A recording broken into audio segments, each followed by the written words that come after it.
So let's dive right into it. Before we do, caveat, right?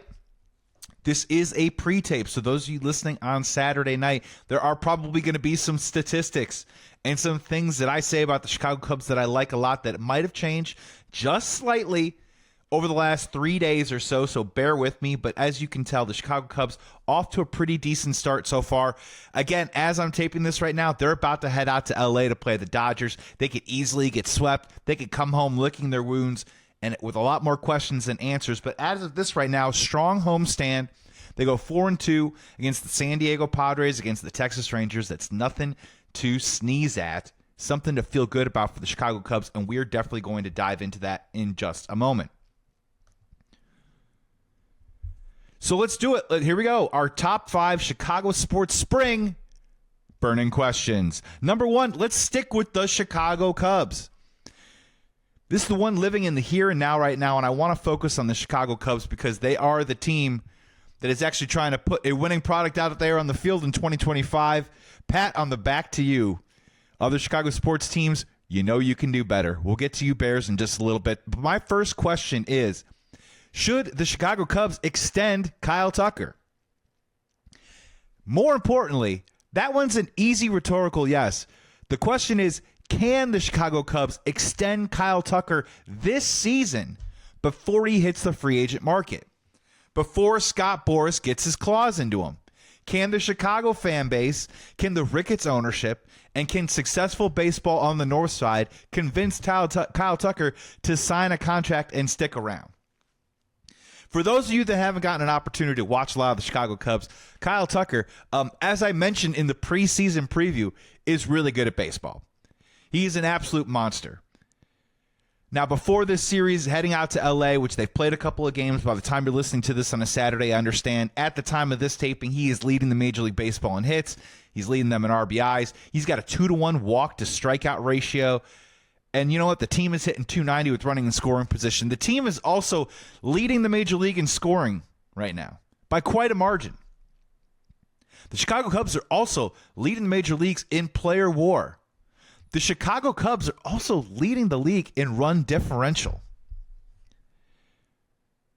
So it isn't a question of, is Kyle Tucker the rug that ties the room together? The question is, can the Chicago Cubs extend Kyle Tucker in midseason this year, by July, by August 1? I'm not sure that they can do it, but they damn sure try. They better give it their best effort. There was a report on The Athletic earlier this week that the asking price, the parameters, the structure for what a Kyle Tucker deal might look like starts at 10 years and $470 million. And I'm telling you right now, if I'm the Chicago Cubs, I'm sprinting to that. I am pedal to the metal, breaking some laws, speeding down the street, running, racing, whatever that movie trailer is for Tron, I'm getting on that thing, and I am booking it right now towards that money. For those of you not familiar, Vladimir Guerrero Jr., a guy often talked about on this show, a guy that I wanted the Chicago Cubs to trade for last year, trade for this offseason, and then obviously I wanted them to go after him in free agency this offseason, no longer on the market. 13-year deal, $500 million. Couple of reasons for that. One, the 13 years allows the Toronto Blue Jays to spread out that money a little bit more. The 13 years also because Vladimir Guerrero is several years younger than Kyle Tucker. Kyle Tucker will most likely be 29 by the time that he signs whatever deal that it is that he's going to sign at the conclusion of this year, or hopefully for the Chicago Cubs' sake, in midseason. 10 years at $470 million. I know that sounds like a lot to some fans, but I promise you right now, in 5 or 6 years, that is going to look like a fantastic contract. And that's the part that I keep saying about the Chicago Cubs when Tom Ricketts talks about we don't want to spend big money here, X, Y, and Z. This big money is only going to get worse. At some point, you have to bite at the apple, right? You have to go after somebody. You go back and look at the 13-year, $330 million deal that Bryce Harper got, and you're like, wow, what a discount. Back then, that was too pricey. Now we're in the realm where Juan Soto, Shohei Ohtani get $700 million deals. Vladimir Guerrero gets a $500 million deal. Kyle Tucker is worth his salt with all those offensive players. I'm not saying that he's the same, but he is in the same tier. So 10 years at $470 million, that is a steal of a deal, ladies and gentlemen. Chicago Cubs should run to that deal and make it happen. Will they have the appetite, though? That is always the big question. The biggest contract handed out in Chicago Cubs history is still Jason Hayward. Yes, they gave money to Dansby Swanson, but at the same time, there's 3 other shortstops that very same year in that window, in that free agent cycle, that got more money than him. When we talk about Alex Bregman, could he have been a Chicago Cub? Well, he could have been. They made an offer. The only difference is it was a distant third to the $170 million that the Detroit Tigers handed out and the money that the 3-year, $120 million deal that the Boston Red Sox handed out. Cubs had $120 million, but that was over 4 years. Different money, different AAV. Will the Chicago Cubs ever step up and pay top dollar for top-end talent? They've got one in their uniform right now, ladies and gentlemen. This guy is a professional at the plate. He knows how to work a count. He knows how to hit the ball over the fence. And he knows how to do that thing that many analytics people have decried over the last several years. The RBI doesn't mean anything. I think that's hogwash. I still think the RBI means a lot because it means execution. It means coming through in the clutch moments. And that is what Kyle Tucker does. And if you look up and down this Cubs lineup right now, that's leading the major leagues in runs. That's leading the major leagues as of this taping in run differential. He is leading this lineup right now. And it is a domino effect that you can't imagine. Seiya Suzuki off to a strong start, protected in the lineup by Kyle Tucker. The back half of the lineup, all of a sudden now, is the type of back half of lineup that every time you go over there, last year they were automatic outs. This year it is pure chaos. Matt Shaw not hitting the ball, but guess what? He's getting on base. He's scoring runs. PCA, every time he gets on base, he's stealing a base, getting into scoring position, rolling the lineup over. Here comes Ian Happ. Here comes Kyle Tucker. Here comes Seiya Suzuki. Here comes Chicago Cubs runs. And if I could say anything, we do a lot of talking and grandstanding, and I'm on my soapbox, and look, it's not my money. And I've been saying it honestly since 2020 before the Cubby core got traded. That Mr. Ricketts, ever since they won the World Series, feels like that he's just done enough. And unfortunately, I think he's caught up in an industry, a.k.a. billionaires, where if your profit margin isn't matched or exceeded upon every single year, you're doing it wrong and you're a loser. You make $68 million one year. The next year you make $66 million.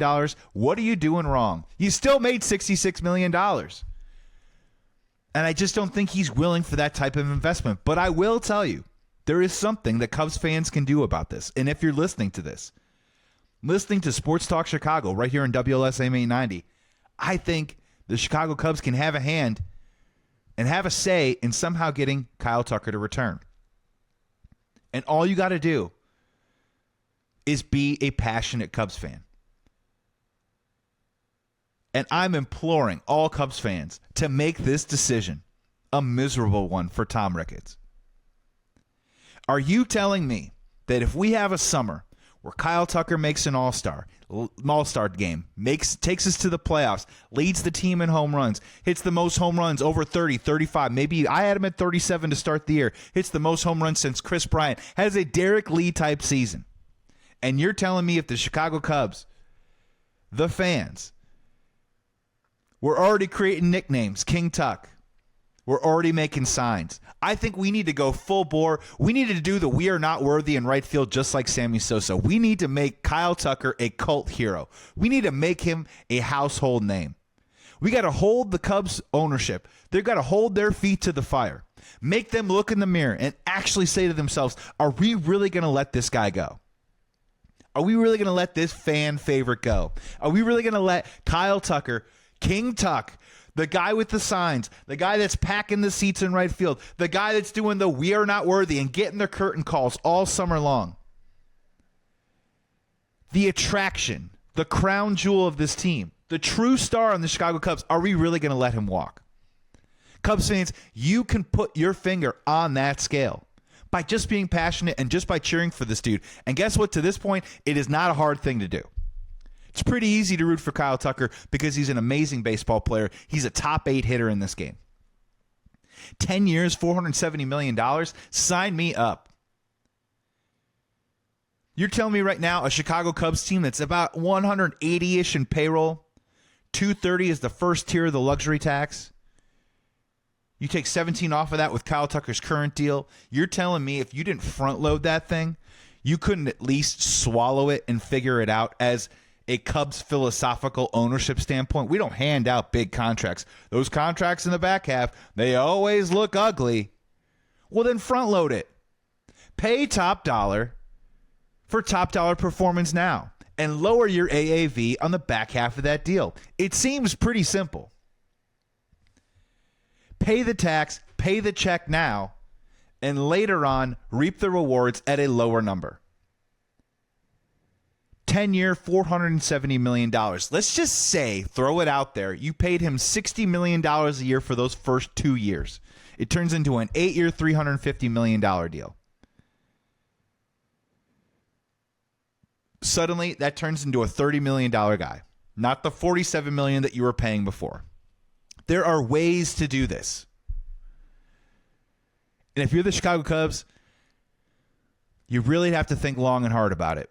We have one more burning question coming for the Chicago Cubs later in the show, which is also going to speak volumes about where this team could possibly go this year. They're off to a good start right now. The schedule in April and in May is difficult, but so far they are up to the task. But right now with this lineup, there's good things going on. There's a little bit of some remember me situation going on at second base and shortstop with Nico Hoerner and Dansby Swanson. In Dansby's case, he's healthy. He's hitting the ball over the fence. He's playing great defense. He's definitely having a, hey, remember me from 2 years ago. I'm not the player I was last year. I'm back to being the player I was 2 years ago. I'm back to being the player I was with the Atlanta Braves. He's shown that so far. Nico Hoerner was solid last year. But Nico Hoerner, it can be a borderline all-star, and so far to this point in this season, he's showing it, hitting over 300, getting on base, stealing a ton of bases, and rolling that back half of the lineup over. Seiya's been hot. Ian Happ doing Ian Happ things. The catching position, combined with Miguel Amaya and Carson Kelly, off to a great start. Let's keep rocking and rolling. Fingers crossed Justin Steele only on the injured list for a short span of time. That might have to do with my burning question coming up later. But if you're the Chicago Cubs, again, this is obvious. Not my money, but 10 years, $470 million for Kyle Tucker. I do that deal tonight. I do it tomorrow morning. I do it yesterday. And I'm telling you, if you're the Chicago Cubs fans, leave no stone unturned. Every time this guy steps on the field or steps in the box, you cheer your heart out. You give him the curtain calls. You give him the "we are not worthies." You call him King Tuck wherever he goes, because we need to show ownership in Chicago that this guy, we need this dude. He is borderline irreplaceable. Put the feet to the fire. So if the Chicago Cubs do walk away from Kyle Tucker, what kind of look does that say? What does ownership not signing Kyle Tucker say to a Cubs fan base that adores that guy? I'm not going to get into the ticket prices. I'm not going to get into the revenues. We've done that on previous shows. Long short of it, the Chicago Cubs are making a profit. And it is long time coming that the Chicago Cubs fulfill a little bit of that promise by signing a guy like Kyle Tucker long term. And if it's 10 years and $470 million, sign me up. I feel like this is going to be a topic I'm going to be covering a lot more here on the show on Sports Talk Chicago right here on WLS AM 890 every single Saturday. So I don't want to get too deep into it, but I was just pondering. Chicago Cubs playing good baseball right now. Again, if you're listening to this, this is a bit of a pre-tape. So I don't have all the results for how the Chicago Cubs have done against the vaunted Dodgers over the last couple of days. But again, long season. Cubs off to a good start. If you had to ask yourself today, what do the Chicago Cubs need more? Do they need a front-end starter, or do they need a lockdown closer? You could only pick one. Which one do the Cubs need more? This one's really close because they need both. They need both. Justin Steele currently on the injured list right now, elbow tendinitis. Hopefully it's just abundance of caution, right? Early on in the season, nip it in the bud. Don't make him run through it. Closer's also been an issue, though. We all had to deal with the Hector Neris last year. And Ryan Presley, veteran presence, been there, done that. Totally get it. But the stuff, for me personally, is very hittable. And he doesn't have any wipeout nasty to his game that if he gets behind in the count, he can wipe it out and kind of neutralize it. He worries me a little bit. I personally still think Porter Hodge at some point this season will eventually become the closer. The same thing that happened in Houston, where Ryan Presley was their closer for several years, eventually ceded his job when they went out and signed Josh Hader. I think Porter Hodge might eventually supplant Mr. Ryan Presley as the closer. But you got to ask yourself, Cubs, again, sitting about $50 million underneath that first-level luxury tax. Can they go out and they get a frontline guy? Hodge moves into the ninth inning role. Who replaces him? Tough to say. Maybe that is Ryan Presley. They really only have some guys right now that can be trusted. It's Julian Merriweather, Brad Keller, Ryan Brazier, who hasn't pitched yet, but I'm still trusting him anyways for right now because he's not Eli Morgan. Porter Hodge and Ryan Presley. If you're asking me, I do think that front-end starter, the Dylan Cease type, is probably more impactful for your team. Chicago Cubs, however, do have depth at the starting pitching rotation position. So the closer is something that they've thirsted after and lusted after for quite some time. The only problem is the ownership group and general manager just haven't really tried very hard. They think that they can plug it in each and every single year and roll the dice with a different guy. Clearly, it hasn't worked to this point. I would keep an eye on one guy from the closer position, and this has got a couple of caveats. One, the guy has to continue to pitch well, and the other one is if the Houston Astros fall out of contention in July, I am curious to see if they're going to try and move Josh Hader's money off the books. And if Josh Hader is pitching well, a reunion with him and Craig Counsell at the back end of that bullpen with some of that money from the 4-year, $100 million deal already eaten a little bit, it makes you think.